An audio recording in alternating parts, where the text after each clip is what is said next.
You are cut Naisip mo na off. ba Don't kung come ano ang crying to me when the money pakiramdam ng runs out. pagkakaroon ng Andrew, bilyonaryong please. I ama? need you to sign this agreement. Maniwala ka sa Terms stand, akin, Mr. Harrison. hindi ito ang fairy tale na iniisip mo.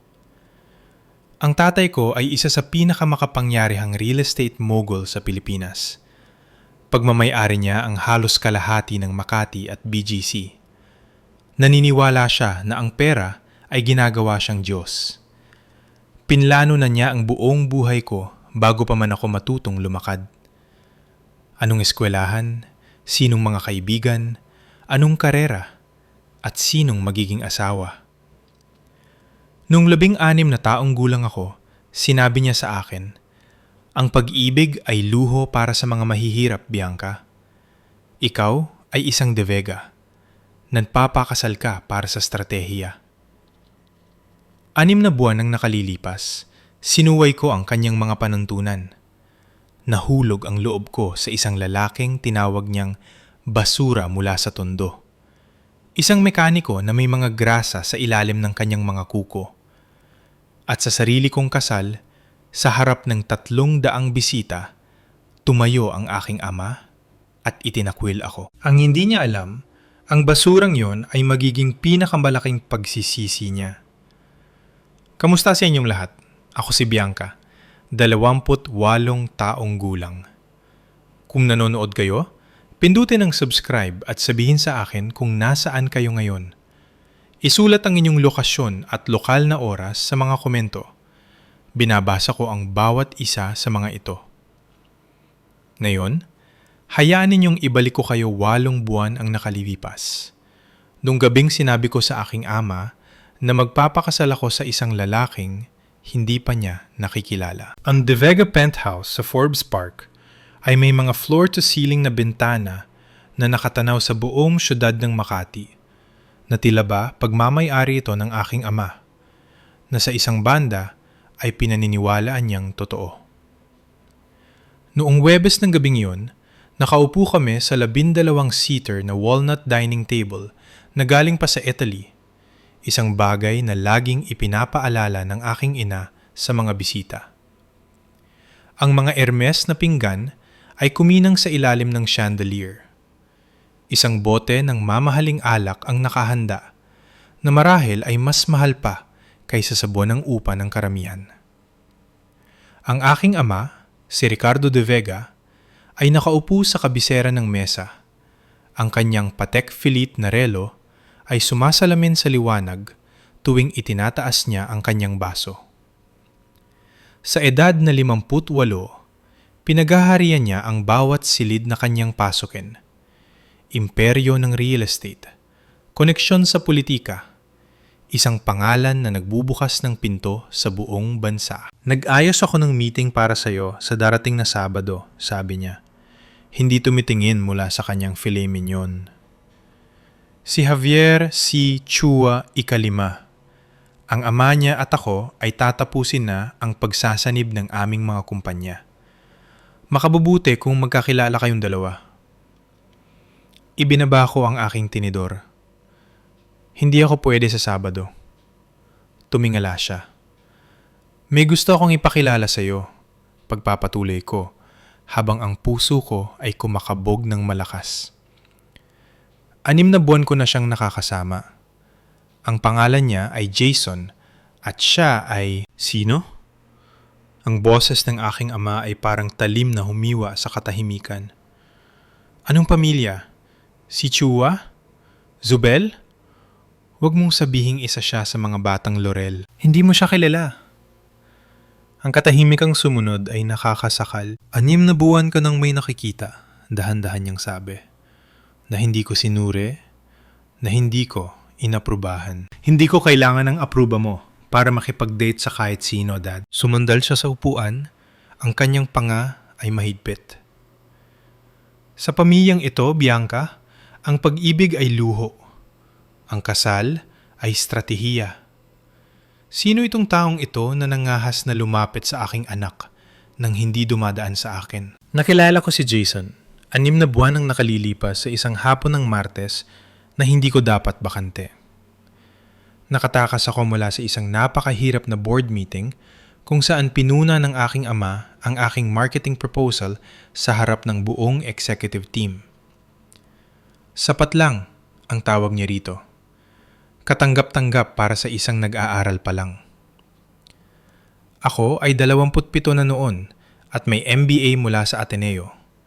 Ngunit sa kanyang paningin, ako ay nananatiling isang bata na naglalaro lamang ng pagbibihis. Nakahanap ako ng isang maliit na coffee shop sa Cubao, yung may mga lumang kahoy na upuan, menu na nakasulat sa chalk, at walang kahit isang tao na nakakakilala sa pangalang De Vega. Umorder ako ng black coffee at naupo sa sulok. Sinusubukang huminga ng maluwag. Mahirap na araw? Tumingala ako. Matangkad siya. Marahil 6 na piya 2, may mabait na brown na mga mata at magaspang na kamay. Nakasuot siya ng kupas na flannel na polo na may mantsa ng langis sa manggas. Ang kanyang ngiti ay mainit, hindi pilit. Totoo. Halata ba? Tanong. 10 minuto mo nang hinahalo ang kape mo nang hindi iniinom. Naupo siya sa tapat ko nang hindi iniimbitahan. At sa hindi maipaliwanag na dahilan, hindi ako nagalit. Nag-usap kami ng 3 oras. Sinabi niya sa akin na isa siyang mekaniko, may-ari ng isang maliit na talyer sa Tondo. Nagtanong siya tungkol sa araw ko, sa mga interes ko, sa mga pangarap ko. Ni minsan ay hindi siya nagtanong tungkol sa pamilya ko o kung ano ang trabaho ng tatay ko. Wala akong pakialam kung ano ang apelyido mo, sabi niya kalaunan habang hinahatid ako sa sakayan. Gusto ko lang malaman kung ano ang nagpapatawa sa'yo. Wala pang nakapagsabi niyan sa akin noon. Lagi siyang nagbabayad ng cash. Makakapal na tumpok ng barya at tapel na kinukuha niya mula sa isang lumang leather na pitaka. Ayaw niyang pumunta sa mga masyadong sosyal na lugar. Mas gusto niya ang mga karinderya at mga hole-in-the-wall na kainan, kung saan masarap ang pagkain at walang pagkukunyari. Akala ko ay nagtitipid lang siya. Wala akong kaalam-alam sa totoong itinatago niya. Hindi nagtagal ang aking ama. 3 araw matapos kong banggitin ang pangalan ni Jason, ipinatawag ako sa kanyang opisina sa De Vega Tower sa Makati.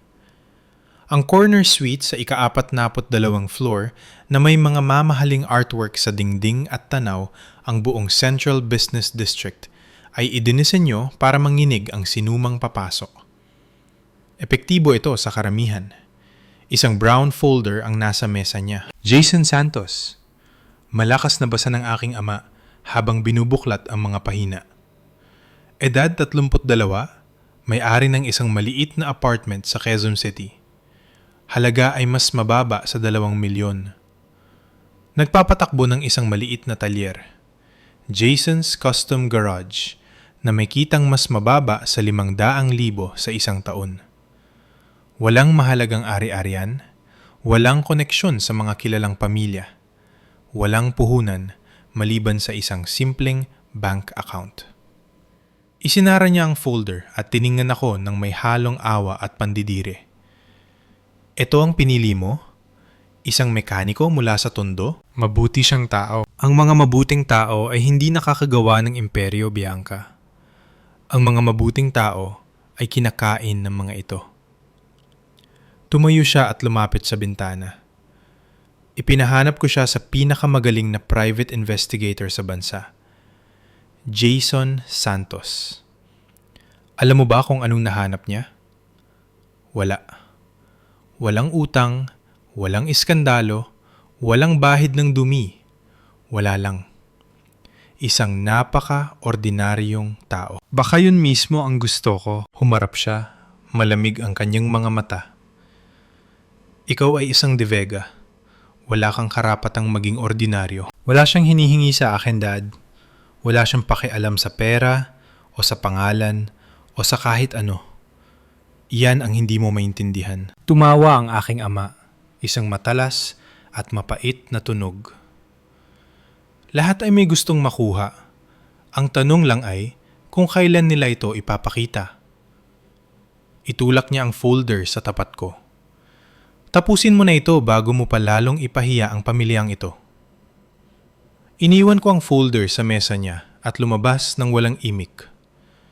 Walang nakitang kahina-hinala ang kanyang investigator dahil naging maingat si Jason. Napakaingat. Nag-propose si Jason 1 linggo ng umaga. Nasa maliit na apartment niya kami sa Quezon City. Maliit pero napakalinis. Puno ng liwanag mula sa bintana na siya mismo ang naglinis. Ipinagluto niya ako ng pancakes, medyo sunog sa gilid, at iniabot sa akin ang isang velvet na kahon sa ibabaw ng lamesa sa kusina. Sa loob ay isang singsing, simple, elegante, isang diamante sa gold band na kuminang na parang maliit na bituin. Alam kong hindi ako ang inaasahan ng pamilya mo. Dahan-dahan niyang sabi. Alam kong hindi kita mabibigyan ng mga penthouse o private jet, pero maibibigay ko ito. Hinding-hindi kita susubukang kontrolin. Hinding-hindi kita papaliitin at gugugulin ko ang bawat araw para pasayahin ka. Oo, ang sagot ko bago pa man siya matapos. Nang gabing yun, tinawagan ko ang aking ina. 2 buwan, sabi ko sa kanya. Magpapakasal kami sa loob ng 2 buwan. Gusto kong marinig mo ito sa akin muna. Ang katahimikan ay naging napakatagal na akala ko ay naputol na ang linya. Pinapatay mo ako, Bianca. Ang boses niya ay nangginginig sa praktisadong sakit. Pinapatay mo ako. Alam mo ba kung anong gagawin nito sa tatay mo? Sa ating reputasyon? Magpapakasal ako, ma. Sa taong mahal ko. Mahal? Idura niya ang salita na parang lason. Sa tingin mo, ang pag-ibig ang magbabayad para sa lifestyle mo? Ang pag-ibig ba ang magpapanatili ng katayuan mo sa lipunan? Nag-text ang kapatid kong si Paolo makalipas ang 1 oras. Balita ko magpapakasal ka sa isang mahirap na mekaniko. Tapang mo sis, excited na akong makita kang naghihirap sa tondo. Hindi ako sumagot.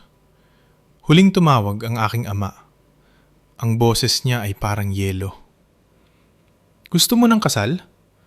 Sige, bibigyan kita ng kasal. Huminto siya. Isang kasal na maalala mo habang buhay. Dapat sana ay narinig ko ang banta sa kanyang mga salita. Ngunit masyado akong masaya para mapansin ang patalim na hinahasa sa likod ng mga iyon. Ang unang dagok ay dumating sa isang luxury bridal boutique sa BGC. Nagpa-reserve ako ng appointment para sumukat ng mga damit pangkasal. Hindi naman magarbo sa standards ng mga De Vega. Isang klasikong gown lang na matagal ko nang tinitingnan. Ang consultant, isang babaeng matagal nang nagsisilbi sa aking ina, ay binati ako ng may pilit na ngiti. Pasensya na po, Miss De Vega, pero tila may problema sa inyong account? Ang aking credit card ay hindi tinanggap, pati ang backup at maging ang emergency card na ibinigay ng aking ina para sa mga espesyal na okasyon. Tinawagan ko ang bangko habang nakaupo sa sahig ng fitting room, napapaligiran ng tila at seda na bigla ay hindi ko na kayang bayaran. Hihingi po kami ng paumanhin, Miss De Vega, ngunit ang inyong mga account ay na-deactivate na. Inalis po ng primary account holder ang inyong status bilang authorized user kahapon. Ang primary account holder, ang aking ama. Naupo ako roon, nakatitig sa aking telepono habang ang katotohanan ay unti-unting lumulubog sa akin. Hindi lang siya nagbanta. Nagsimula na siya ng isang pinansyal na pagkubkob. Nahanap ako ni Jason pagkaraan ng 1 oras. Nakaupo pa rin sa fitting room. Nag-text ako sa kanya sa gitna ng mga luhang ayaw kong ipakita sa publiko. Hayaan nung tulungan kita, sabi niya, sabay abot ng kanyang pitaka. Hindi, kailangan ko itong ayusin ng mag-isa, sabi ko ng mas matalas kaysa sa inaasahan ko dahil sa pride. Ngunit naglabas pa rin siya ng isang tumpok ng pera. Mga 1,000 piso bills, mukhang nasa 100,000 piso ito na nakatali lang ng rubber band. Mas malaking halaga kaysa sa dapat na dalang cash ng isang mekaniko. Gusto ko lang, simple niyang sabi. Hayaan mo ako, Tiningnan ko ang tumpok ng perang yon. Masyadong makapal, masyadong balewala sa kanya. At may kumislap sa isip ko. Ngunit masyado akong gulong-gulo para suriin ito ng mabuti. Sa unang pagkakataon sa loob ng 28 taon, nakatayo ako sa isang tindahan na hindi ko na kayang bayaran. At napagtanto ko ang isang nakakatakot na bagay. Kung wala ang pera ng aking ama, hindi ko alam kung sino ako. Pero malapit ko nang malaman. Ang pagbagsak ng aking social life ay mabilis at malupit. Sa loob ng isang linggo, tumahimik ang telepono ko. Ang mga kaibigang kasama ko simula elementarya ay biglang nagkaroon ng mga scheduling conflicts. Ang mga lunch dates ay nakansela. Ang mga group chat ay tumahimik. Pagkatapos ay dumating ang mga text. Laging humihingi ng paumanhin. Laging duwag. Sorry sis, pero sabi ni Mami, wag muna tayong magkita ngayon. Alam mo naman ang business. Show. Hey Bianca, medyo awkward ito pero ang daddy ko ay may maraming deals sa De Vega Realty. At naiintindihan mo naman, di ba? Nothing personal pero hindi ko pwedeng isakripisyo ang relasyon ng pamilya ko sa pamilya mo. Good luck ha? 28 taon ng pagkakaibigan at bawat isa sa kanila ay may katumbas na presyo na hindi ko na kayang bayaran. Sa De Vega Realty, kung saan ako nagtrabaho sa marketing sa loob ng 3 taon, iniwasan ako ng aking mga kasamahan. Ang mga bulong ay sumusunod sa akin sa bawat hallway. Ang corner office na pinaghirapan ko ay bigla na lang kailangan para sa restructuring. Dumating ang email ng HR nung hapon ng Biyernes. Ang inyong posisyon ay kasalukuyang sinusuri. Mangyaring umiwas muna sa mga client-facing activities hanggang sa susunod na abiso. Hindi nila ako sinibak. Sinigurado lang nila na maramdaman kong wala na akong kwenta. Sa gitna ng lahat ng ito, isang tao ang patuloy na tumatawag. Isang abogado na naggangalang Attorney Marge Reyes. Siya ang abogado ng aking lola bago ito pumanaw 2 taon nang nakalilipas. Miss De Vega, sabi ng kanyang voicemail, may mahalagang bagay tungkol sa estate ng iyong lola na kailangan ng iyong atensyon. Pakitawagan ako sa lalong madaling panahon. Itinabi ko ang mensahe, ngunit hindi ko muna binalikan. Masyado akong abala sa pagkalunod para mapansin ang life raft na itinatapon sa akin. Nang gabing yon, tiningnan ko ang Instagram at nakita ko si Paolo sa isang rooftop party sa BGC kasama ang lahat ng dati kong kaibigan. Nag-comment ang aking ina. Proud of my son. Family is everything. Malinaw ang mensahe. Hindi na ako pamilya. Nakahanap si Jason ng isang apartment para sa amin sa Quezon City. Hindi ito katulad ng penthouse na kinalakihan ko. Walang doorman, walang marble floors, walang tanawin ng Makati skyline. Isa lamang itong maliwanag na 2-bedroom unit sa isang lumang building na may maingay na sahig at isang maliit na balkonahe na nakaharap sa isang maliit na park. Hindi ito ganong maganda, sabi niya habang pinagmamasdan ang mukha ko. Pero ito ay atin. Walang ibang nagmamay-ari. Nagsimula akong umiyak. Hindi dahil sa disappointment, kundi dahil sa ginhawa. Dito, hindi abot ang anino ng aking ama. Dito, maaari akong huminga. Niyakap ako ni Jason habang iniiyak ko ang mga taon ng pressure na hindi ko alam na dala-dala ko pala. Hindi siya nangako na aayusin ang lahat o ililigtas ako sa mga problema ko. Nanatili lang siya sa tabi ko. Ginigugol ko ang mga sumunod na linggo sa pagpapadala ng resume sa bawat marketing firm sa Metro Manila. Ang mga rejection ay dumating ng mabilis, masyadong mabilis. Tila ba bawat kumpanyang inapplyan ko ay alam na ang sitwasyon sa mga De Vega. Ang mga pinto ay nagsara bago pa man ako makakatok. Makakahanap din ako ng paraan, sabi ko kay Jason habang kumakain kami ng take-out sa aming lumang lamesa sa kusina. Kailangan ko itong gawin ng mag-isa. Tumanggo siya. Alam ko, pero nandito lang ako kung kailangan mo ako.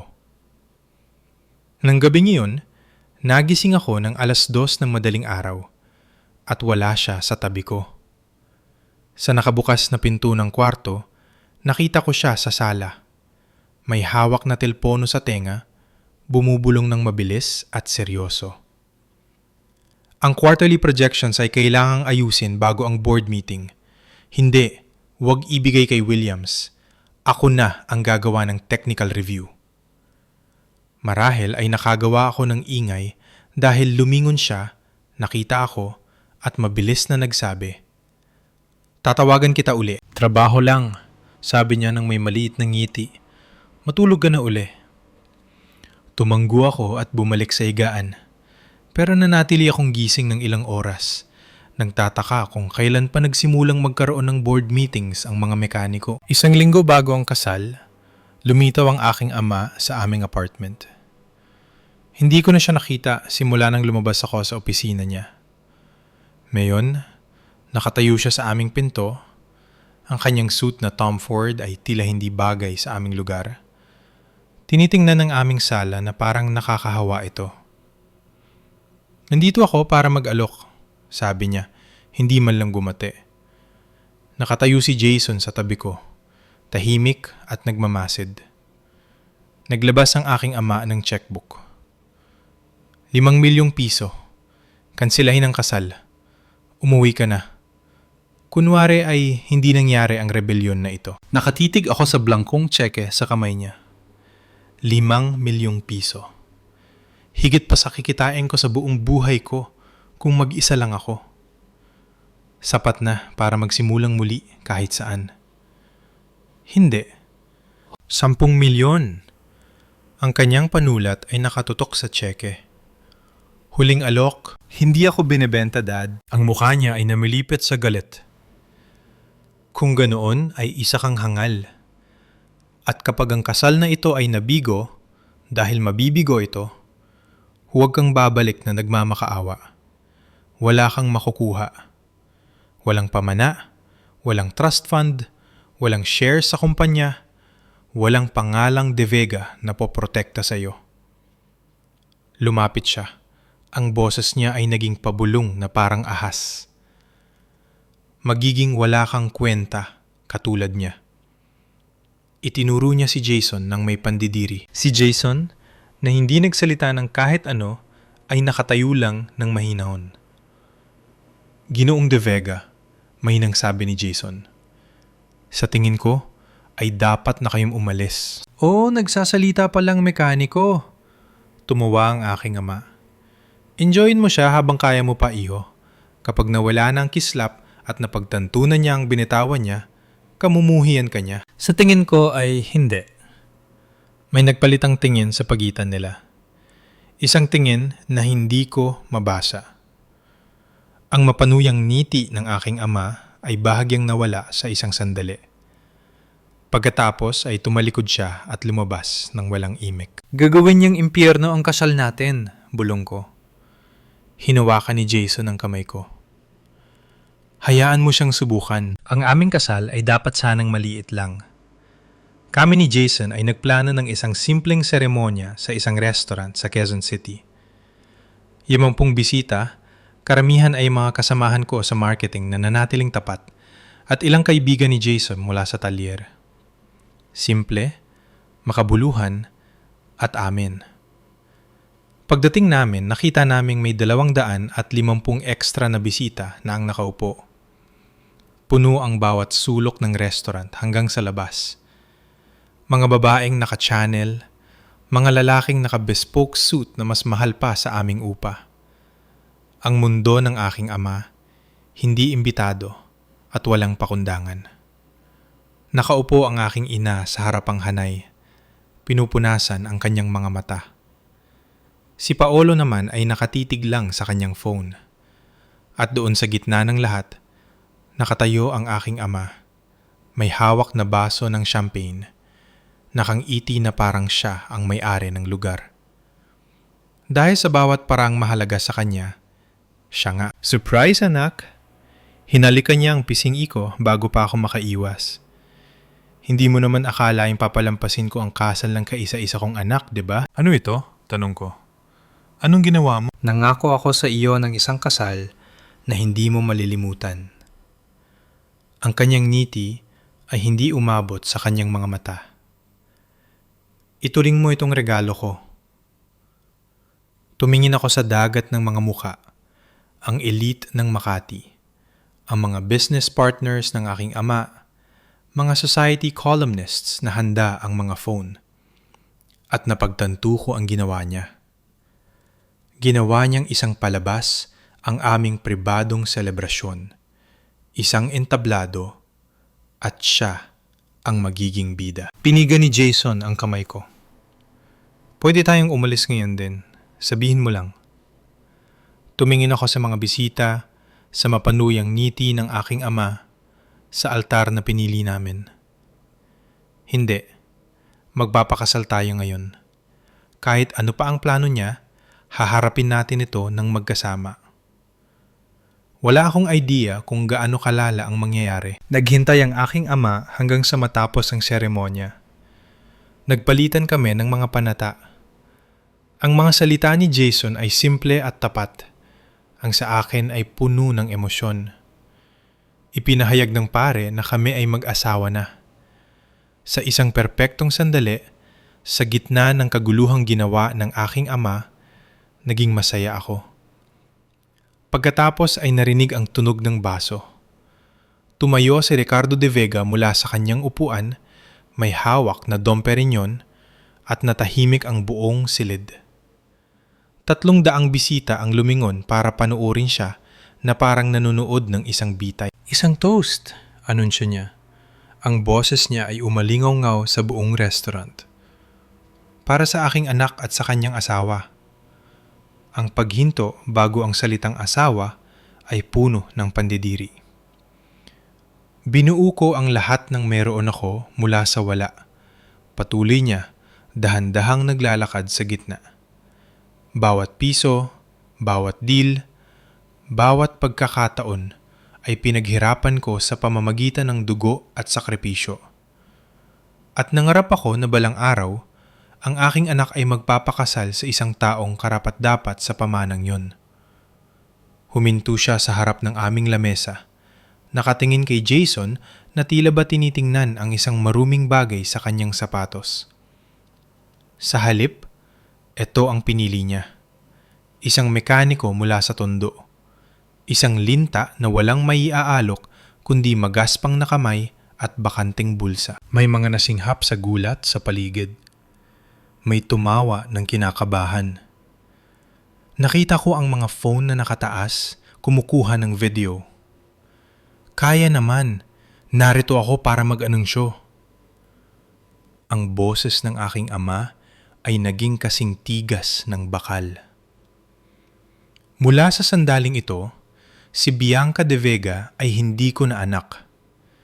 Inalis na siya sa aking testamento, tinanggalan ng trust fund, at inalisan ng anumang karapatan sa De Vega Realty. Humarap siya sa karamihan, nakabuka ang mga kamay. Hayaan itong maging aral. Kapag pinili ninyo ang kahirapan kaysa sa pamilya, makukuha ninyo ang nararapat sa inyo.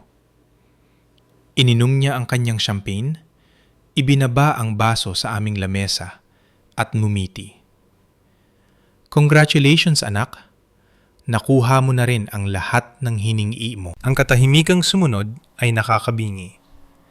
Hindi kumurap si Jason. Dahan-dahan siyang tumayo mula sa kanyang upuan, inayos ang kanyang kurbata. Isang simpleng asul na kurbata, hindi mamahalin. At hinarap ang aking ama nang may ekspresyong hindi ko pa nakita noon. Mahinahon, kontrolado, tila ba natatawa pa? Salamat sa pagdating, Ginoong de Vega, sabi niya. Ang boses niya ay matatag at malinaw. At salamat sa inyong basbas. Sumingal ang aking ama. Basbas?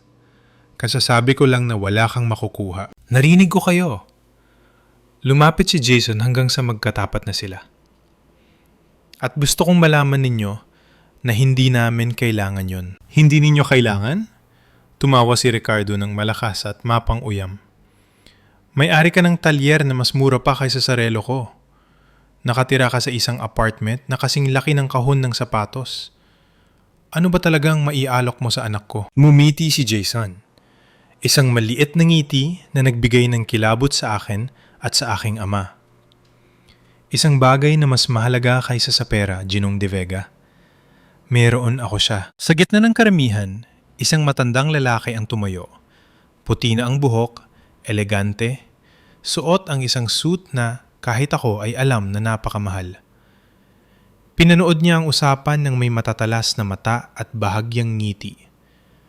Nakita ko siya kanina sa mga bisita ni Jason, pero hindi ko naisipang itanong kung sino siya.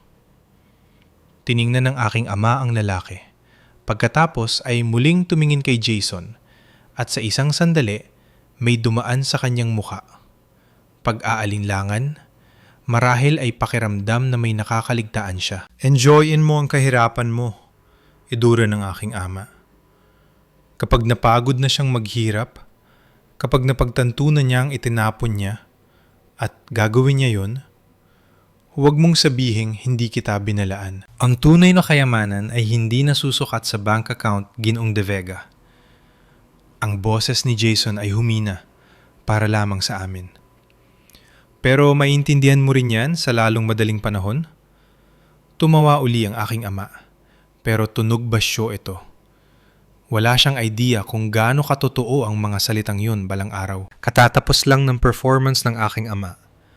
Ngayon ay ako naman. Hinawakan ko ang kamay ni Jason at humarap sa 300 tao na umaasang babagsak ako. Ang mga socialite sa kanilang mga mamahaling gown. Ang mga businessman na kinakalkula ang aking pagbagsak. Ang mga reporters na gumagawa na ng mga headline. Lahat sila ay naghihintay ng luha, ng pagmamakaawa, ng pagsuko. Hindi nila ako kilala. Naniniwala ang aking ama na ang pera ay lahat, sabi ko. Ang boses ko ay umalingaw-ngaw sa biglang katahimikan. Naniniwala siya na ang pag-ibig ay isang transaksyon, ang pamilya ay isang kasunduan sa negosyo, at ang mga tao ay alinman sa kapakipakinabang o walang kwenta. Tiningnan ko ang aking ina na hindi makatingin sa aking mga mata kay Paolo na nakatitig pa rin sa kanyang telepono at sa karamihan ng mga estrangero na pumunta upang panuurin ang aking kahihiyan na tila ba ito ay isang libangan. Dati, naniniwala rin ako doon. Ginigugol ko ang 28 taon sa pagsisikap na maging mahalaga sa kanyang mga mata. Ang tamang paaralan, ang tamang kurso, ang tamang damit, ang tamang ngiti. At alam niyo kung anong nakuha ko? Sapat lang, katanggap-tanggap, ngunit hindi kailanman naging sapat.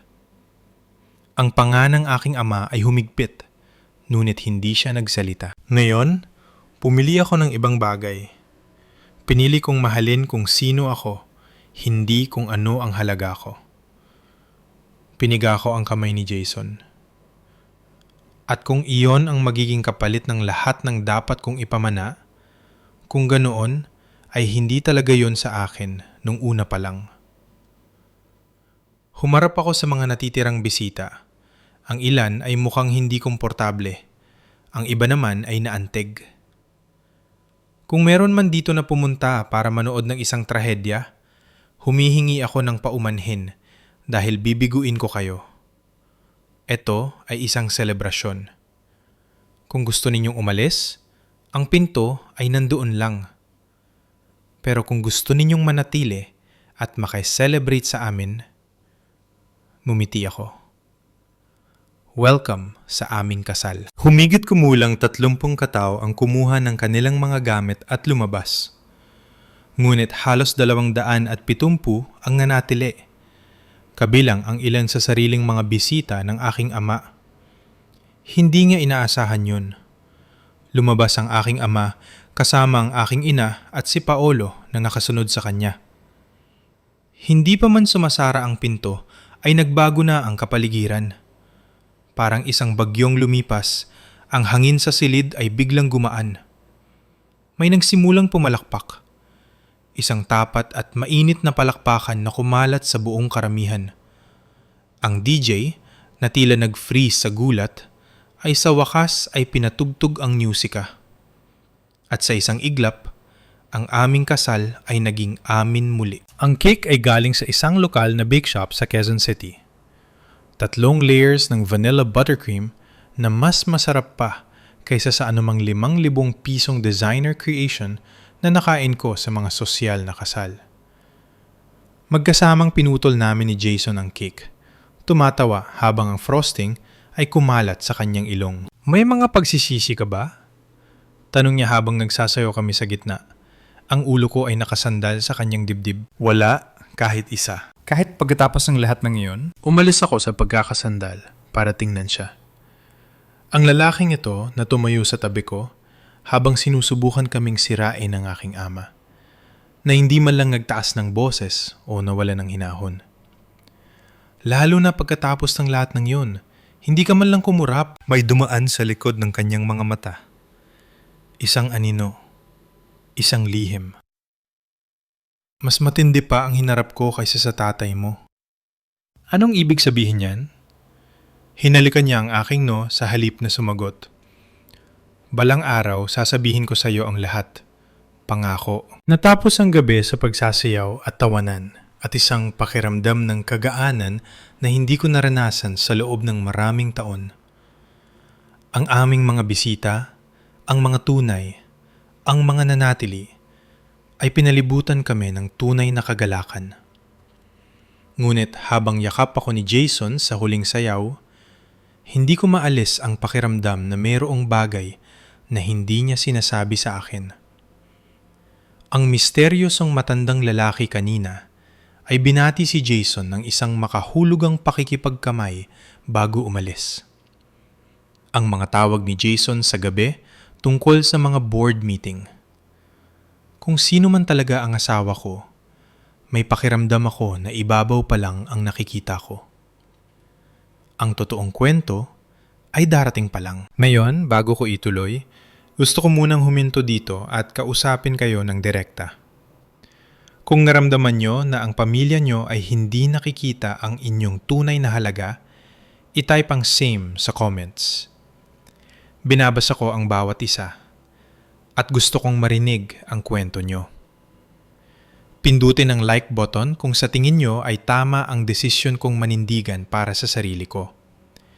At kung hindi pa kayo nakasubscribe, maniwala kayo.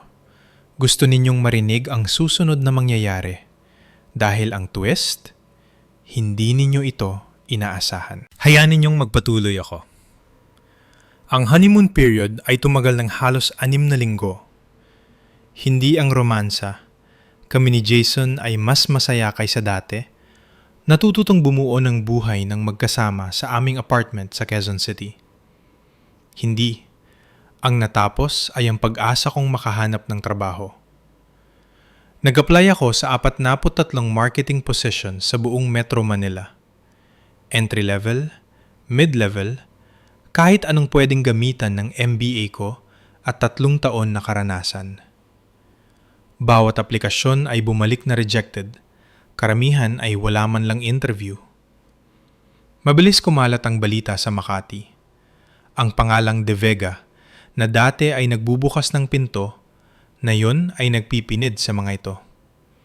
Walang gustong sumugal na magalit si Ricardo De Vega sa pagkuha sa kanyang itinatakwil na anak. Siguro dapat akong maghanap sa labas ng Metro Manila. Sabi ko isang gabi, nakatitig sa screen ng laptop ko. Isa pang rejection email. Isa pang pinto na nagsara. Tahimik lang si Jason, nakatayo sa tabi ng bintana. O siguro hindi mo dapat kailangan ng magtrabaho para sa ibang tao. Hindi naman ako pwedeng magtayo ng sarili kong kumpanya ngayon. Meron lang akong mahigit 3,000 piso sa pangalan ko. Minsan, sapat na yon. Tumawa ako ng mapait. Sa anong mundo? Hindi siya sumagot. Pinagmasdalan niya ako gamit ang kanyang mahinahong brown na mga mata na napagtatanto ko ng may itinatago na higit pa sa ipinapakita niya. Naubos ang aming ipon. Nagpumilit ako na bayaran ang kalahati ng mga gastusin. Isang bahagi ng pagkatao ko ang kailangang patunayan na hindi lang ako isang babaeng palamute. Hindi kailanman nagreklamo si Jason. Hindi nanggipit, hindi nag-alok na siya na lang ang bahala sa lahat.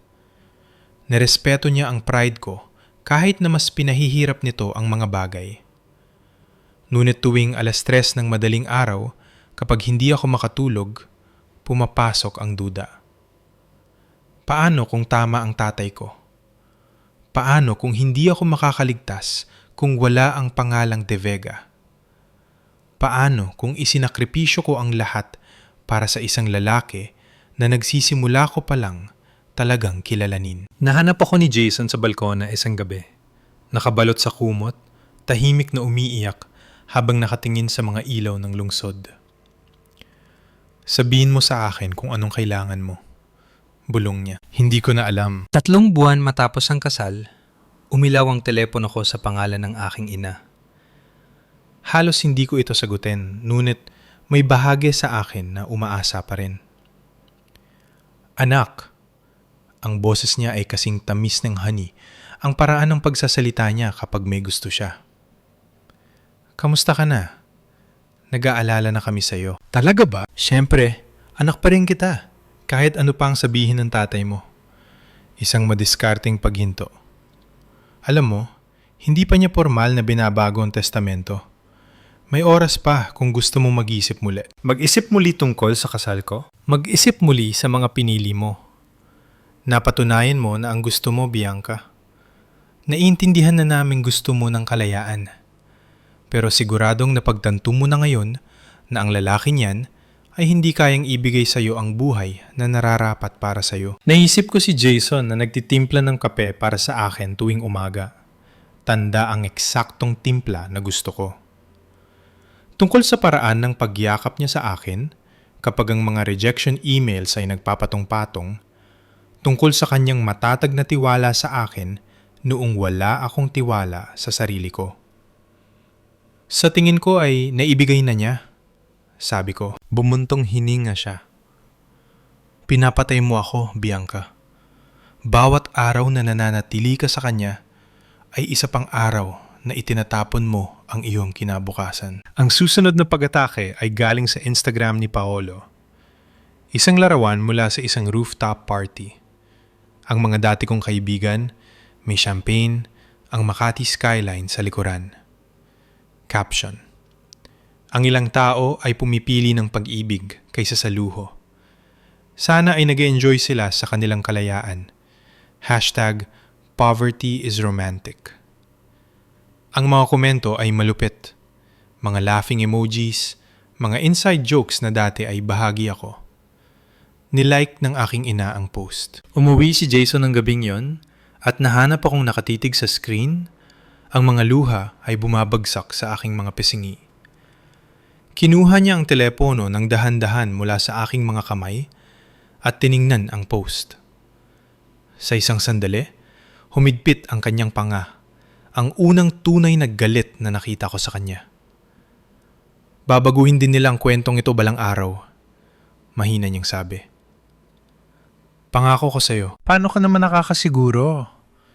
Hinalikan niya ang aking no sa halip na sumagot. 4 na buwan matapos ang aking kasal, dumating ang sulat. Mabigat na cream paper, may letterhead ng De Vega Realty. Ang selyo ng law firm ay nakaukit sa ginto. Mahal na ginang Bianca Santos. Ang sulat na ito ay nagsisilbing formal na abiso na si Ricardo De Vega ay nagsagawa na ng mga susog sa kanyang huling testamento. Ayon sa mga susog na ito, permanente ka nang tinanggal bilang benepisyaryo. Ang iyong nakaraang itinalagang bahagi na 20% ng De Vega Realty Holdings na tinatantiyang may kasalukuyang halagang 10 bilyong piso ay muling inilaan. Bilang karagdagan, Ang trust account sa ilalim ng iyong pangalan ay binuwag na. Ang mga pagbabagong ito ay penal at hindi na mababago. Gumagalang, abogado. 10 bilyong piso na wala sa isang pirma. Naupo ako sa aming maliit na balkonahe habang lumulubog ang araw. Pinapanood ang langit na nagbabago mula ginto patungong lila hanggang sa itim. Sa loob ng 28 taon, ipinangako sa akin ang perang iyon. Hindi ko naman ito ginusto. Hindi talaga. Pero ang malaman na nandoon ito ay nagsilbing safety net na hindi ko napagtantong kinatatayuan ko pala. Ngayon, wala na ang net. At nahuhulog na ako. Nahanap ako ni Jason doon makalipas ang ilang oras. Ang sulat ay nakakuyom sa aking mga kamay. Ang mukha ko ay namamagaga sa pagiyak.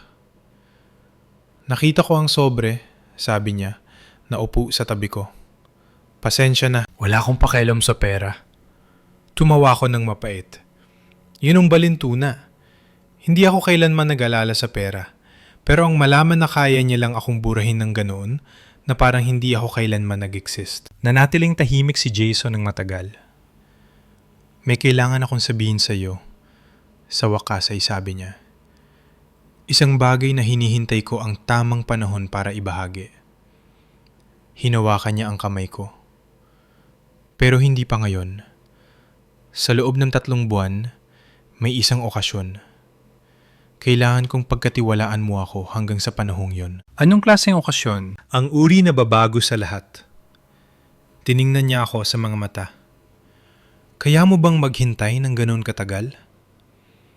Hindi ko naintindihan, pero nagtiwala ako sa kanya. Oo. Kinabukasan, sa wakas ay binalikan ko ang tawag ni Attorney Marge Reyes.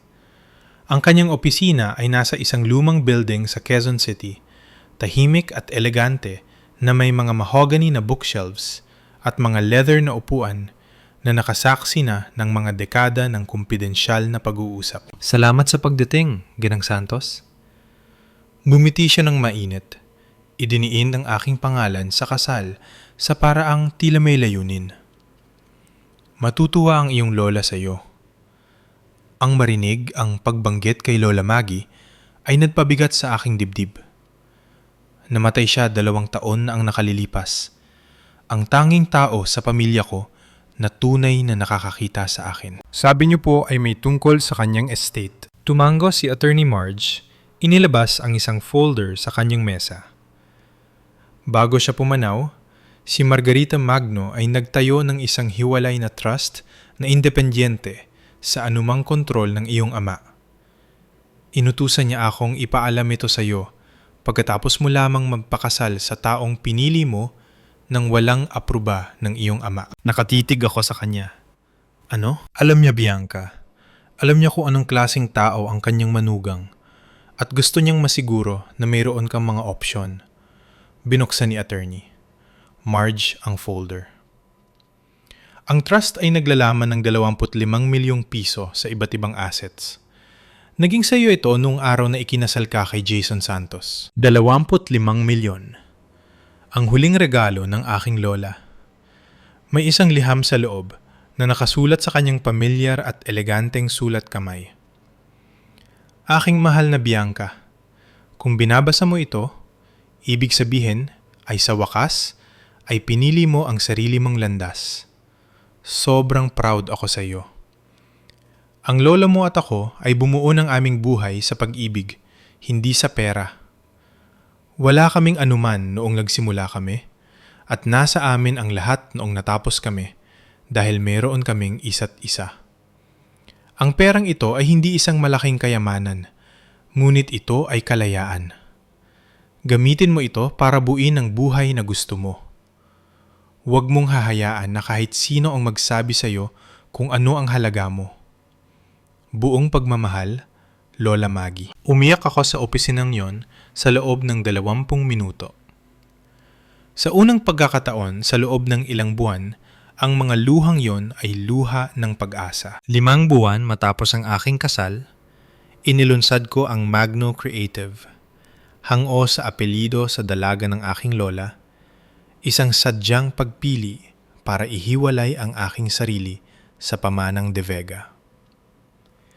Nagrenta ako ng isang maliit na opisina sa isang co-working space sa Makati. Nagdisenyo ng sarili kong logo at nakipag-ugnayan sa bawat may-ari ng maliit na negosyo na nakilala ko na walang koneksyon sa mundo ng aking ama. Ang unang kliyente ay ang coffee shop sa Cubao, ang parehong lugar kung saan ko nakilala si Jason. Kailangan nila ng tulong sa kanilang social media presence at siningil ko lang sila ng kalahati ng aking normal na rate para lang makabuo ng portfolio. Ang pangalawang kliyente ay isang vintage bookstore. Pagkatapos ay isang family-owned restaurant sa Quezon City. Pagkatapos ay isang tech startup. Kumalat ang balita, hindi sa pamamagitan ng mga elite networks ng Makati, kundi sa pamamagitan ng totoong Maynila. Ang mga taong hinuhusgahan ng trabaho sa pamamagitan ng resulta, hindi sa pangalan ng pamilya. Sa loob ng 2 buwan, meron na akong mas maraming kliyente kaysa sa kaya kong hawakan ng mag-isa. May binubuo ako, isang bagay na akin. Proud ako sa iyo, sabi ni Jason isang gabi. Pinapanood akong nagtatrabaho sa isang campaign mula sa aming lamesa sa kusina. Hindi ko ito magagawa kung wala ang trust fund ni Lola o kung wala ka na naniniwala sa akin nung hindi ako naniniwala sa sarili ko. Ngumiti siya ng kanyang tahimik na ngiti. Makakahanap ka pa rin ng paraan. Nang linggong yon, nakatanggap ako ng email na nagpatigil sa akin. Subject: Partnership Inquiry mula sa marketing ng Nexus AI. Mahal na ginang, Magno, ang Nexus AI Technologies ay interesado sa pagtalakay ng isang potensyal na marketing partnership sa inyong kumpanya. Humanga kami sa inyong trabaho sa mga umuusbong na negosyo at naniniwala kaming ang inyong diskarte ay angkop sa aming brand values. Pakitawagan kami sa inyong pinakaunang pagkakataon. Hindi ko pa naririnig ang Nexus AI, ngunit ang mabilis na Google search ay nagpakita na isa sila sa pinakamabilis na lumalagong tech companies sa buong mundo. Nakakapunta na nahanap nila ang maliit kong firm. Napakakaiba. Hindi ko agad napag-ugnay ang mga tuldok, ngunit ang mga balita sa negosyo ng buwang iyon ay puno ng isang kwento. Ang Nexus AI Technologies ay naghahanap ng real estate partners para bumuo ng isang napakalaking data center sa Pilipinas. Ang deal ay nagkakahalaga ng mahigit 1 bilyong piso at bawat developer sa bansa ay nag-uunahan para dito. Kabilang na, ayon sa lumabas na balita, ang aking ama. Nabanggit ito ni Paolo sa Instagram, syempre. Isang larawan ni Ricardo na nakikipagkamay sa kung sino sa isang business conference. Caption: Malapit na makuha ni Dad ang biggest deal of the decade. De Vega Realty plus Nexus AI equals fire. Nilampasan ko ito nang walang gaanong iniisip. Ngunit makalipas ang ilang araw, umuwi si Jason na may kakaibang tingin sa kanyang muka. Nakita mo ba ang balita tungkol sa Nexus AI? Yung tungkol sa data center? Oo, pinag-uusapan ng lahat. Tumingala ako mula sa laptop ko. Bakit? Wala lang. Pero nakangiti siya. Ang maliit na pribadong ngiti na hindi ko pa rin ma-decode. Interesante lang na gustong-gusto yun ng tatay mo. Lahat ay competition para sa kanya. Marahil ay hindi naman niya kailangan ng pera. Gusto lang niyang manalo. Naupo si Jason sa tabi ko sa sofa. Anong sasabihin mo kung sasabihin ko sa iyong hindi siya mananalo? Paano mo nalaman? Dahil kilala ko kung sino ang nagpapatakbo ng Nexus AI. May malamig na pakiramdam na dumaan sa aking likuran. Jason? Hinawakan niya ang kamay ko. May isang gala sa susunod na buwan. Ang Tech Charity Foundation event sa isang sikat na hotel sa Makati. Ang Nexus AI ang pangunahing sponsor at huminto siya. Ang kanilang CEO ay gagawa ng bihirang pampublikong paglitaw. Okay, pero gusto mong sumama ako sa iyo sa isang tech gala? Jason, wala akong kakilala sa mundong yon. Inangat niya ang kamay ko at hinalikan ito. Kilala mo ako. Ang paraan ng pagkakasabi niya yon na tila ba may higit pang kahulugan kaysa sa naintindihan ko ay nagpabilis ng tibok ng puso ko. Ano bang hindi mo sinasabi sa akin? Lahat. At malapit na, pangako. 2 linggo bago ang gala, pinaupo ako ni Jason. Umaga noon ng linggo. Ipinagluto niya uli ako ng pancakes, ang aming tradisyon na ngayon tuwing weekend, at ang apartment ay amoy maple syrup at kape. Pero seryoso ang kanyang muka sa parang bihira kong makita. Kailangan kong sabihin sa iyo ang isang bagay, sabi niya. At kailangan kong hayaan mo akong matapos bago ka mag-react. Humidpit ang sikmura ko. Sige. Ang talyer ay totoo. Pagmamay-ari ko nga ang Jason's Custom Garage at nag-aayos nga ako ng mga kotse dun kapag kaya ko. Huminga siya ng malalim. Pero hindi yun ang ikinabubuhay ko. Libangan ko lang yun. Isang paraan para manatiling nakatapak sa lupa. Manatiling nakatapak sa lupa mula sa ano? Mula sa kabilang bahagi ng buhay ko. Tiningnan niya ako sa mga mata. Nagtatrabaho ako sa tech, Bianca. Hindi lang ako isang mekaniko. Malaki ang kinalaman ko sa industriya. Nakatitig ako sa kanya.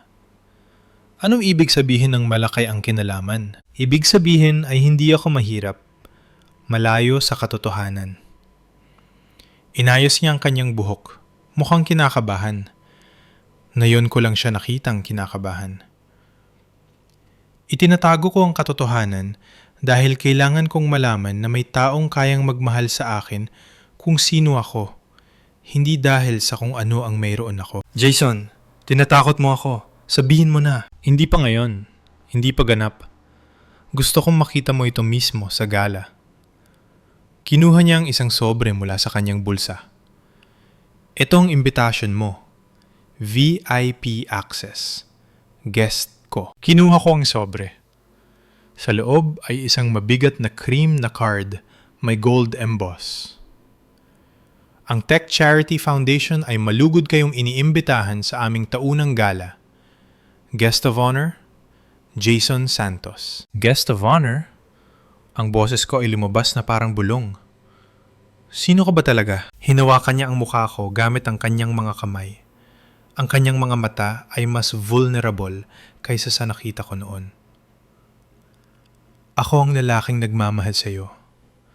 Ang lahat ng iba pa ay detalye na lamang. Ang 2 linggo bago ang gala ay parang panaginip na hindi ko magising-gising. Nag-search ako tungkol sa CEO ng Nexus AI ng paulit-ulit. Ang mga resulta sa search ay sadyang malabo. Kinala ang kumpanya sa kanilang privacy. Walang mga larawan ng pamunuan, walang pampublikong pahayag.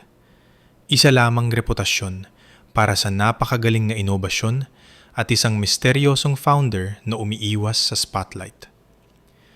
May lumabas na artikulo ang Forbes 6 na buwan ang nakalilipas. Ang bilyonayong walang nakakakita sa loob ng mundo ng phantom founder ng Nexus AI. Walang pangalan, walang muka, puro spekulasyon lamang tungkol sa isang batang tech genius na bumuo ng bilyon-bilyong imperyo habang nananatiling ganap na invisible. Naisip ko si Jason, ang kanyang mga tawag sa gabi tungkol sa mga board meeting, ang mga technical na salitang narinig ko, ang mga tumpok ng cash, ang misteryosong matandang lalaki sa aming kasal na tumingin kay Jason ng may respeto. Ang lahat ng piraso ay nandoon na. Masyado lang akong malapit para makita ang buong larawan. Nang gabi bago ang gala, binigyan ako ni Jason ng isang damit, isang Valentino, itim at elegante. Marahil ay mas mahal pa sa buwan ng upa namin. Hindi ko na tinanong kung magkano ang halaga nito. Nagsisimula ako nang maintindihan na ang pera ay hindi problema para sa kanya. Hindi kailanman naging problema. Galit ka ba? Mahina niyang tanong. Na hindi ko agad sinabi sa iyo. Tiningnan ko ang lalaking ito, ang asawa ko, na ngayon ko palang talaga nakikilala. Hindi ko alam kung ano ang nararamdaman ko, pag-aamin ko. Nagsinungaling ka sa akin. Nagtago ako ng impormasyon para protektahan ang isang mahalagang bagay. May pagkakaiba yon. Meron nga ba? Tumango siya. Bukas maiintindihan mo ang lahat at doon mo mapagdedesisyonan kung ano ang mararamdaman mo. Hinalikan niya ang aking no. Kahit anong desisyon mo, hindi kita sisisihin. Halos hindi ako nakatulog ng gabing yon. Sa loob ng ilang oras, lalakad ako sa isang mundong akala ko ay iniwan ko na at malalaman ko na ang asawa ko ay hindi palang naghihirap na mekaniko na kinutya ng aking ama. Siya ay iba pa pala. Ang ballroom ng hotel sa Makati ay ginamang parang isang panaginip. Ang mga crystal chandeliers ay nakabitin na parang mga bituin. 500 sa pinakamakapangyarihang tao sa teknolohiya, pananalapi at media ang nagtitipon. Ang mga baso ng champagne ay sumasalamin sa liwanag. Ang mga kababaihan ay nakakouture. Ang mga kalalakihan ay suot ang kapangyarihan na parang ikalawang balat. At lahat sila ay nakatingin sa amin. Naglakad ako habang nakaangkla sa braso ni Jason, suot ang aking itim na Valentino. Biglang nakaramdam ng kakulangan laban sa dagat ng mga designer gowns. Ngunit si Jason ay kumikilos na parang siya ang may-ari ng lugar. Tumatango sa mga taong tumutugon ng may paggalang na hindi ko maipaliwanag. Jason? Senator Mitchell, sagot ni Jason. Salamat sa pagdating. Senador? Kilala ni Jason ang mga senador? Halos hindi pa kami nakakarating sa bar nang makita ko sila. Ang aking ama, ang aking ina, at si Paolo na nakatayo malapit sa auction displays nakikihalubilo ng may praktisadong mga ngiti. Ang mga mata ni Ricardo ay patuloy na naghahanap sa karamihan. Pagkatapos ay tumama ang kanyang tingin sa akin. Ang kanyang muka ay dumaan sa sunod-sunod na emosyon. Pagkalito, pagkilala, pagkatapos ay pandidiri. Nagsimula siyang maglakad patungo sa amin. Nagmamadali ang aking ina na makasabay. Biyang, walang sinabi si Jason. Pinagmasdan lamang siya ng may nakakabahalang katahimikan. Huwag mong sabihing nag-gate crash kayo. Tumawa si Ricardo. Naghahanap ng manonood. Dapat talagang ayusin ng security ang pag-screen para sa Ginoong De Vega. Isang babaeng may headset ang lumitaw sa tabi niya. Magsasalita na ang CEO ng Nexus A sa loob ng 15 minuto. Hiniling ninyo ang isang upuan sa sponsor table? Humina ang mga ilaw. Tumahimik ang buong ballroom habang ang mga malalaking screen ay umilaw. Ang logo ng Nexus AI, isang eleganteng silver na N na may circuit pattern, ang lumitaw. Kasunod ang mga footage ng kanilang teknolohiya. Self-driving systems, medical AI, climate modeling. Mga ladiya at gentlemen, anunsyo ng host. Ang boses ay umalingaw sa buong hall. Ngayong gabi ay isang makasaysayang sandali. Sa unang pagkakataon, ang founder at CEO ng Nexus AI Technologies ay magsasalita sa harap ng publiko. May mga bulong-bulungan sa karamihan. Sumandal ang aking ama sa kanyang upuan. Inayos ang kanyang kurbata. Nakita ko siyang may ibinulong sa aking ina. Marahil ay nag-iisip ng stratehiya para malapitan ang CEO pagkatapos ng speech. Ang kumpanyan ito ay nagpabago sa artificial intelligence sa bawat sektor. Ang kanilang mga inobasyon ay binago kung paano tayo nabubuhay, nagtatrabaho at kumukonekta. At ang kaisipan sa likod nito ay nanatiling pribado hanggang ngayon. Piniga ni Jason ang kamay ko. Handa ka na ba? Para saan? Ngumiti siya. Hindi ang kanyang maliit na pribadong ngiti, kundi isang bagay na mas maliwanag, mas malaya. Para magbago ang lahat. Ang boses ng host ay tumaas. Munyaring tanggapin natin ang CEO at founder ng Nexus AI Technologies na nagkakahalaga ng $4.7 bilyong at pinangalanan ng Forbes bilang isa sa pinakamaimpluwensyang tao sa tech. Jason Santos. Binitawan ni Jason ang kamay ko. Ang buong silid ay sumabog sa palakpakan. Ang baso ng champagne ng aking ama ay tumigil sa gitna ng pag-inom. Ang bibig ng aking ina ay napanghanga. At si Jason, ang aking Jason, ang mekaniko mula sa Tondo, ang lalaking tinawag ng aking ama na basura, ay lumakad sa entablado na tila ba doon siya ipinanganak. Ang mga screen sa likuran niya ay umilaw, kasama ang kanyang pangalan, ang kanyang muka, at ang kanyang titulo. Jason Santos, CEO at founder, Nexus AI Technologies. Tiningnan ko ang aking ama. Ang kanyang mukha ay naging puti, ganap na puti. At sa unang pagkakataon sa buhay ko, nakita ko si Ricardo De Vega na nawalan ng salita. Nagsalita si Jason ng 20 minuto. Pinag-usapan niya ang inobasyon, responsibilidad, at ang hinaharap ng teknolohiya. Napakagaling niya, mahusay magsalita, madamdamin, at kahanga-hanga sa paraang bahagya ko lang nakita sa aming mga pribadong sandali. Nakatutok ang lahat sa bawat salita niya. Halos wala akong narinig. Mas abala ako sa panonood sa aking ama. Si Ricardo De Vega ay nakaupo ng hindi gumagalaw. Nakatitig sa entablado na parang nakakakita ng multo. Nawala ang kulay sa kanyang muka at hindi na ito bumalik. Patuloy na hinahawakan ng aking ina ang kanyang braso. Bumubulong ng mabilis, pero hindi siya tumutugon. Tumigil na si Paolo sa pagpapanggap na bored, at na yun ay nakanghanga na rin. Nang matapos ang speech ni Jason, ang standing ovation ay napakalakas. 500 sa pinakamakapangyarihang tao sa Pilipinas ang nakatayo, pumapalakpak para sa lalaking tinawag ng aking ama na Grease Monkey. Nahanap ni Jason ang mga mata ko sa karamihan at gumiti para lang sa akin. Ang reception pagkatapos ay naging magulo.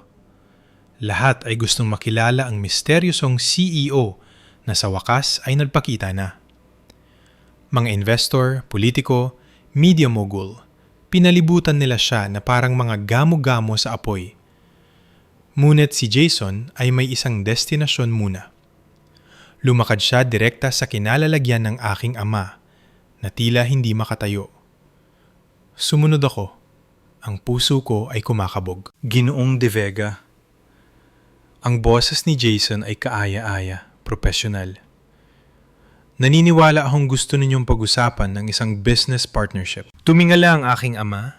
Ang kanyang bibig ay bumubukas sara ng ilang beses. Ikaw, ang kanyang boses ay naging garalgal. Ikaw ang CEO ng kumpanyang 2 taon ko nang hinahabol. Naglabas si Jason ng isang business card. Simple, elegante, hindi maikakaila.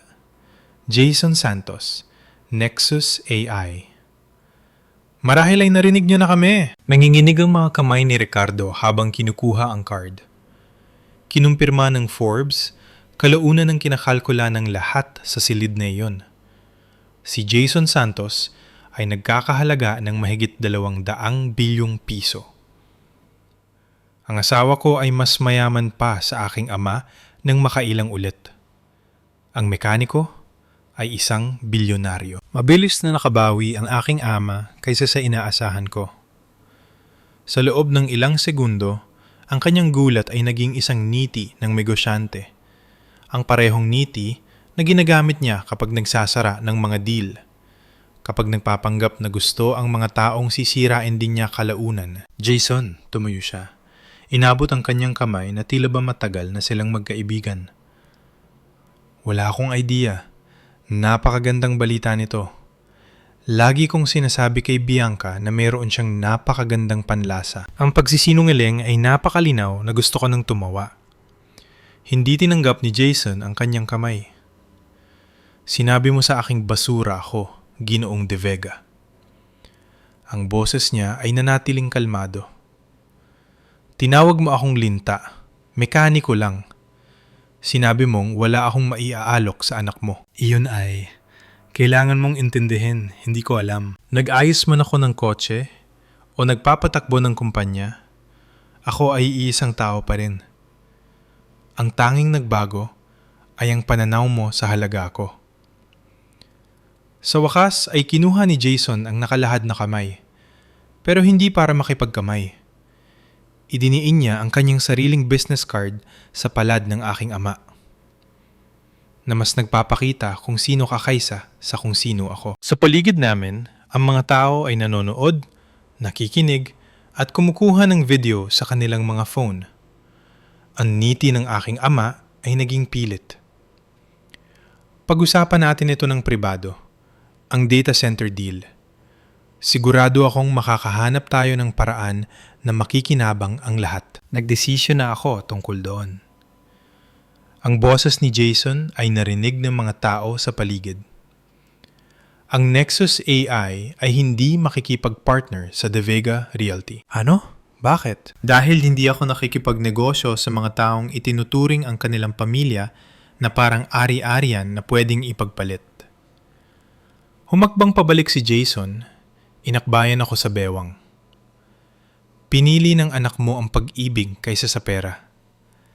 Pinarusahan mo siya dahil doon. Hindi ko binibigyan ng gantimpala ang ganyang klaseng pag-uugali. Ang mga bulong-bulungan ay kumalat na parang apoy. Kinaumagahan, ang kwento ay nasa bawat business page sa bansa. Si Ricardo De Vega ay nawalan ng pinakamalaking deal sa kanyang karera dahil sa sarili niyang manugang. Okay, kailangan ko munang huminto sandali. Meron bang nakakita sa inyong darating ito? Maging tapat kayo. I-type ang shocked kung hindi o called it kung alam niyo na. Gusto ko malaman. At kung naranasan niyo na ring maliitin dahil sa inyong hitsura, hindi kayo nag-iisa. Yun ang aral, di ba? Huwag husgahan ang aklat sa babalat nito. Mag-subscribe kung hindi pa kayo nakasubscribe dahil ang susunod na mangyayari. Doon na, magiging mas kapanapanabik. Balik sa kwento. Ang epekto ay mabilis at walang awa. Bago maghating gabi, ang video mula sa aming kasal, ang toast ng aking ama na tinawag si Jason na basura, ay nasa lahat na ng dako. May nag-post na rin ito sa wakas at ngayon ay mayroon na itong konteksto. Ang lalaking hiniya ni Ricardo De Vega sa harap ng publiko ay nagkakahalaga ng bilyon-bilyon. Ang mga headline ay hindi na kailangan pang isipin. Real estate tycoon kinutya ang manugang sa kasal. Lumabas na tech billionaire pala ito. Ang 1 bilyong pisong pagkakamali. Paano nawalan ng lahat ang isang ama dahil sa pride? Sa loob ng 1 linggo, 2 sa iba pang business partners ng aking ama ang naganunsyo na susuriin nila ang kanilang mga kasunduan. Isang malaking investor ang umurong sa isang development project dahil sa pag-aalala tungkol sa kanyang paghatol at pamumuno. Ang mga comments sa social media ay malupit. Bawat business forum, bawat society blog, bawat sulok ng internet ay pinagtatawanan si Ricardo De Vega. Ngunit ang pinakamatamis na twist ay galing kay Paulo. Ang kapatid ko, ang nangungutya sa Instagram, ang mahilig mag-toast ng champagne, ay pumunta sa aming apartment 3 araw matapos ang gala. Nag-doorbell pa siya na parang sibilisadong tao. Jason, hindi siya mapakali sa aming sala. Gusto ko sanang humingi ng paumanhin para sa mga sinabi ko, yung mga Instagram posts. Bata pa ako noon at gusto mong humingi ng paumanhin? Mahina kong sabi ni Jason. O gusto mo lang ng access? Namula ang mukha ni Paolo. Sige na, pamilya na tayo ngayon. Isipin mo yung mga partnership na mabubuo natin. De Vega Realty at Nexus AI, magkasama. Ang parehong De Vega Realty na itinakwil ang asawa ko? Tumayo si Jason. Ang parehong pamilya na nagtanggal sa kanya at kinutya siya sa pagpapakasal sa akin, binuksan niya ang aming pinto. Nakapili ka na ng 6 na buwan ang nakalilipas, Paulo. Hindi tayo pamilya. Magkamag-anak lang tayo. Sumara ang pinto. Umalis si Paolo. Ang ilang tao ay humingi lamang ng paumanhin kapag may kailangan sila. Mas naintindihan yun ni Jason kaysa sa kahit sino. Tumawag ang aking ina ng 3 beses bago ko sinagot. Bianca, anak? Ang boses niya ay puno ng luha. Totoo man o gawa-gawa, hindi ko na malaman.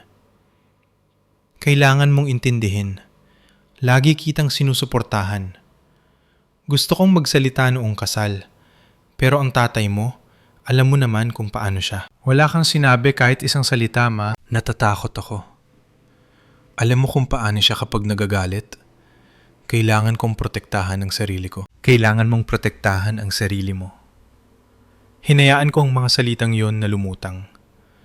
Paano naman ang pagprotekta sa akin? Katahimikan. Mayroon ako, sabi ko ng mahinahon. Isang bagay na ibinigay sa akin ng abogado ni Lola. Isang liham na dapat ay nananatiling salyado. Narinig ko ang kanyang mabilis na paghinga. May nahanap ang abogado ni Lola na email sa mga files ng estate, ma. Isang email na ipinadala mo kay Dad 2 araw bago ang kasal ko. Inilabas ko ang screenshot sa phone ko. Ang ibinahagi ni Attorney Marge Reyes na tanong ako tungkol sa komunikasyon ng pamilya noon panahong yon. Isinulat mo, tama si Ricardo. Kailangan niyang matuto.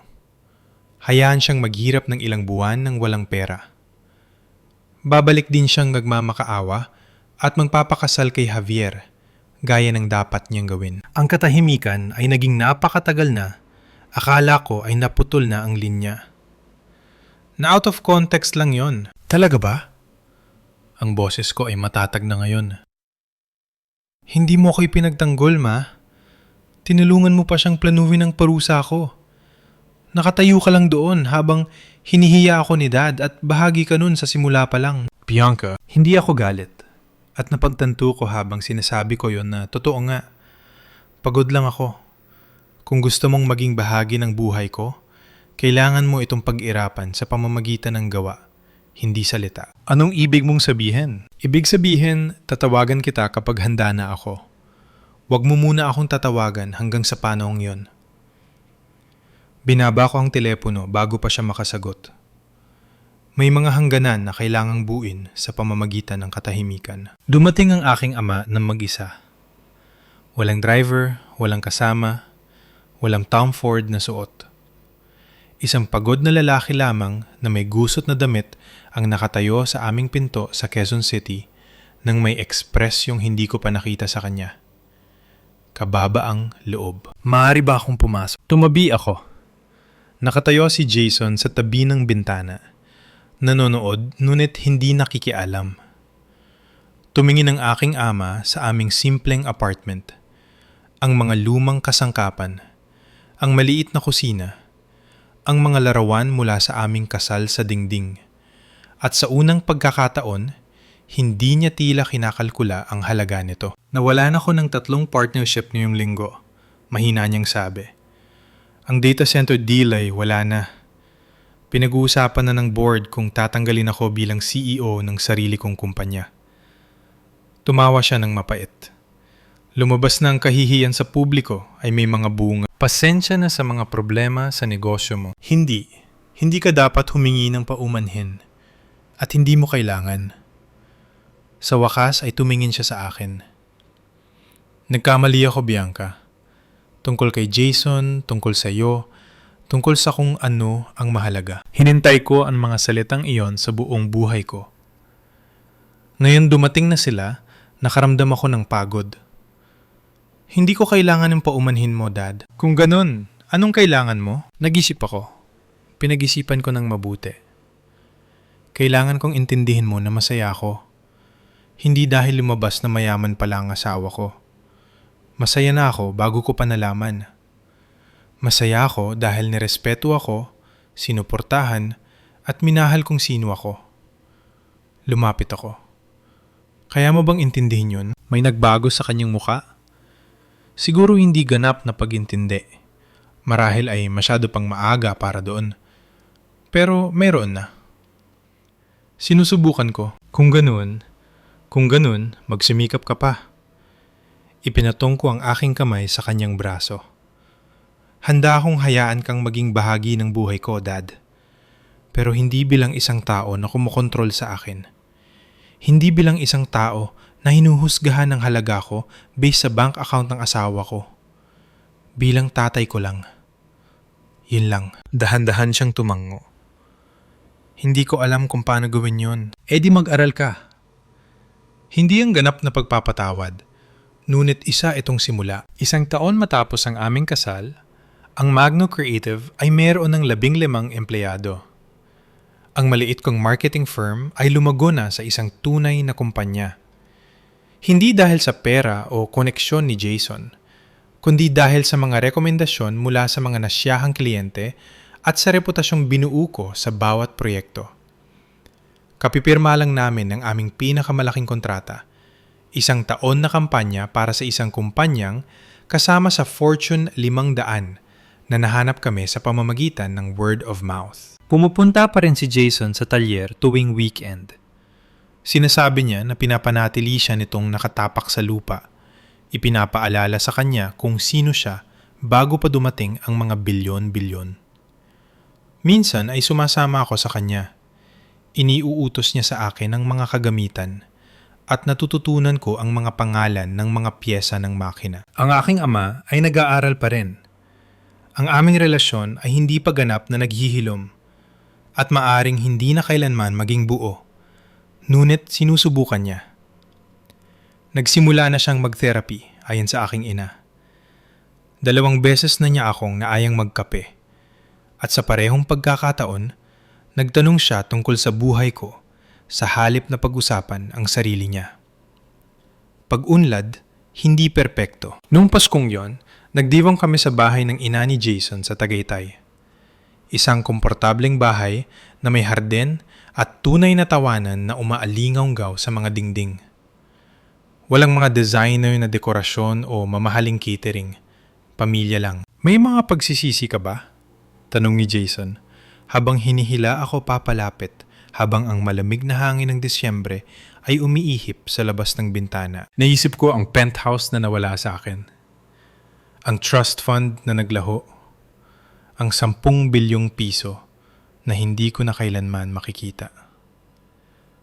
Pagkatapos ay naisip ko ang pagbuo ng isang bagay gamit ang sarili kong mga kamay. Ang pagiging minahal dahil sa kung sino ako at ang mga salita ng aking lola. Huwag mong hahayaan na kahit sino ang magsabi sa'yo kung ano ang halaga mo. Wala kahit isa. Hinalikan niya ako at ang gabi ay nagpatuloy. At sa isang dako sa Makati, marahil ay binibilang pa rin ng aking ama ang kanyang mga lugi. Ngunit matagal na akong tumigil sa pagbibilang. Ang tunay na kayamanan, natutunan ko, ay hindi nasusukat sa mga bank account. Nasusukat ito sa kapayapaang nararamdaman mo kapag sa wakas ay tumigil ka na sa pagsisikap na maging kung ano ang gusto ng iba at naging sarili mo na lang. Kung mayroon man kayong matututunan sa kwento ko, hayaan ninyong ito ang mga iyon. Una, huwag hayaang tukuyin ng sinuman ang iyong halaga sa pamamagitan ng pera. Kahit pamilya pa yan, lalo na kung pamilya. Pangalawa, ang mga gawa ay mas malakas kaysa sa mga salita. Kapag ipinakita ng mga tao sa iyo kung sino talaga sila, maniwala ka sa kanila. At kapag bigla silang nagbago matapos malaman ng iyong tunay na halaga, maging mapanuri ka. Pangatlo, ang tunay na pag-ibig ay hindi humihiling na iwanan mo kung sino ka. Binibigyan ka nito ng puwang upang lumago sa kung sino ka dapat maging. Salamat sa pananatili hanggang sa huli. Kung ang kwentong ito ay may kahulugan sa iyo, pindutin ang like button at mag-subscribe. Ay turn on ang bell para hindi mo makaligtaan ng iba pang mga kwento. Tingnan ang description para sa higit pang mga kwentong katulad nito. Ang ilang mga twists ay mas matindi pa sa akin. At mag-iwan ng komento. Dapat ko bang pinatawad ng tuluyan ng aking ama? Binabasa ko ang bawat isa sa